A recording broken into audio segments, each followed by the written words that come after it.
Hello, respectable audience. I have to solve this question. So 2 is cancelled with 2, and we will get 200 divided by 1. So 200 divided by 1 will be equal to 200. But remember that it is not correct, because we have to move from left to right while solving such types of question.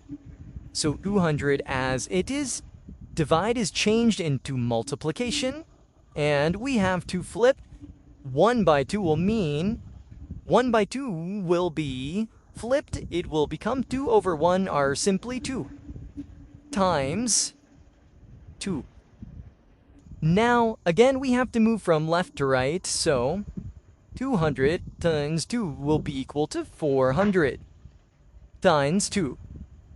So, last step, 400 times 2 will be equal to 800, which will be our answer. Thank you for watching and subscribing and supporting my channel.